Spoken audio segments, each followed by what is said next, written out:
اور یہ سارا کچھ جو کیا جا رہا ہے یہ اس لیے کیا جا رہا ہے کیونکہ یہ لوگ اندر سے ڈرے ہوئے ہیں۔ اور افغانستان کی شیعہ علماء کونسل کے بڑے رہنما سید حسین عالمی جو کہ طالبان حکومت سے مذاکرات کرنے میں سر فہرست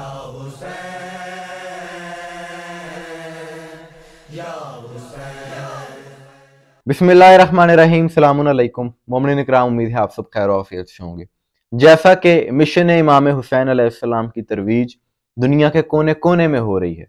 ساری دنیا میں حسینیت تیزی سے پھیل رہی ہے،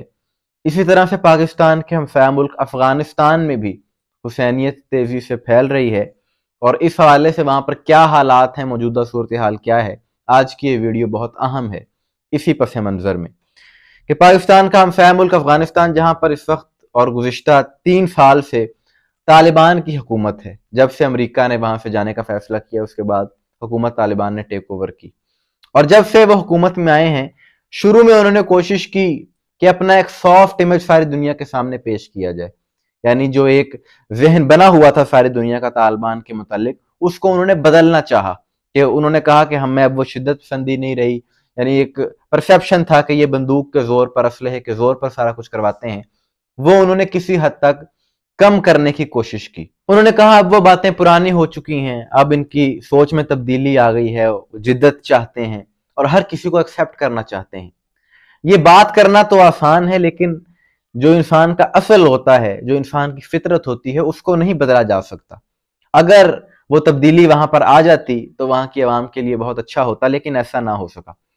2022 میں جب طالبان کی حکومت میں پہلا محرم آیا تو انہوں نے وہاں پر عزاداری کے جلوسوں پر باقاعدہ پابندی لگا دی اور کہا کہ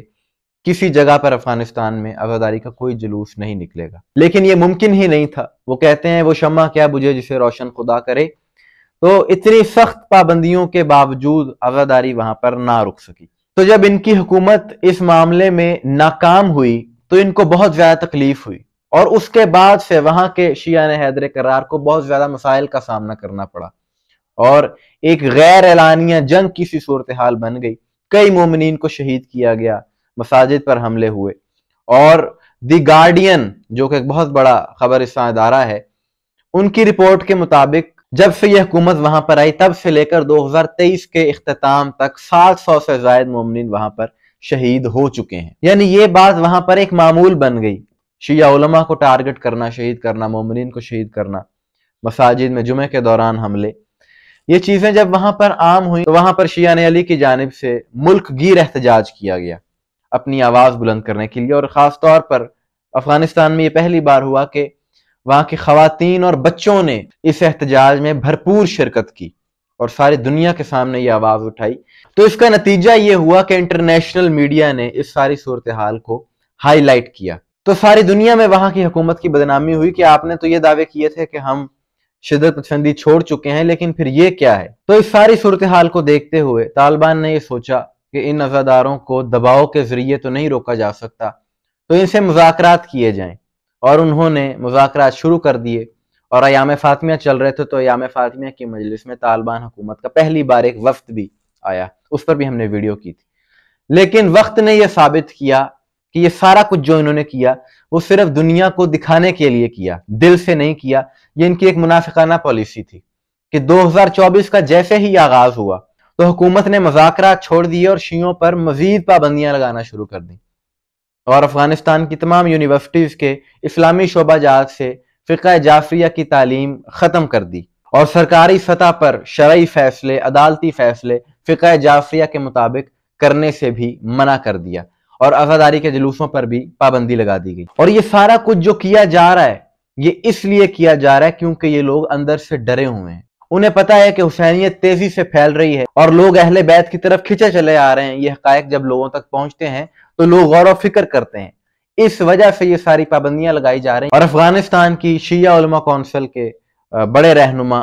سید حسین عالمی جو کہ طالبان حکومت سے مذاکرات کرنے میں سر فہرست تھے، گزشتہ ماہ فروری کے آخر میں انہوں نے پھر سے مذاکرات کیے ہیں، اور شیعہ قوم کی جانب سے 3 مطالبات رکھے گئے وہاں پر۔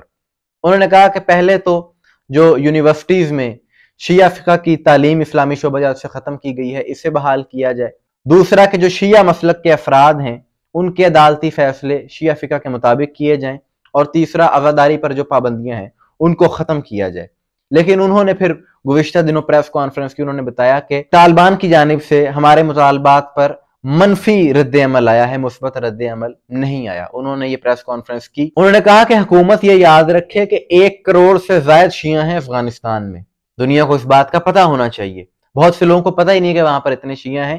اور انہوں نے کہا کہ زبردستی ہمیں ہمارے عقائد سے نہیں ہٹایا جا سکتا، یہ کسی کی بھول ہے کہ کوئی زبردستی اس طرح کرے گا اور ہمیں ہماری فقہ سے ہٹائے گا، ایسا ممکن نہیں ہے۔ اگر تاریخ کا مطالعہ کریں تو ایسی کئی حکومتیں آئیں اور کئی حکومتیں گئیں، عزاداری آج بھی باقی ہے، حسینیت آج بھی باقی ہے، بلکہ جب جب ان چیزوں کو دبانے کی کوشش کی گئی ہے، ان پر پابندی لگانے کی کوشش کی گئی ہیں، یہ چیزیں اور ابھر کر سامنے آئی ہیں، کیونکہ یہ چیزیں دیکھ کر عام لوگ بھی پھر متوجہ ہو جاتے ہیں کہ یہ ہو کیا رہا ہے، آخر کیوں ان چیزوں پر پابندی لگانے کی کوشش کی جا رہی ہے۔ اور جب انہیں پتہ چلتا ہے تو وہ لوگ خود بخود حق کی طرف کھنچے چلے آتے ہیں۔ اس ویڈیو کا مقصد بھی یہ تھا کہ لوگوں کو بتایا جائے کہ آج بھی دنیا میں کتنے ہی ایسے خطے ہیں کہ جہاں پر عزاداروں کو کتنی مشکلات کا سامنا کرنا پڑتا ہے، لیکن سلام ہے ان عزاداروں کی ہمت کو، ان کے حوصلوں کو، کہ جو ظلم کے آگے چٹانوں کی مانند ڈٹے رہتے ہیں اور اپنے مشن سے پیچھے نہیں ہٹتے، اور بالآخر ایسے ہی لوگ، ایسے ہی مومن کامیاب ہوتے ہیں دنیا اور آخرت دونوں جگہوں پر۔ آپ کی اس بارے میں کیا رائے ہے کمنٹس میں ضرور بتائیے گا، مجھے دعا میں یاد رکھیے گا۔ السلام علیکم ورحمۃ اللہ۔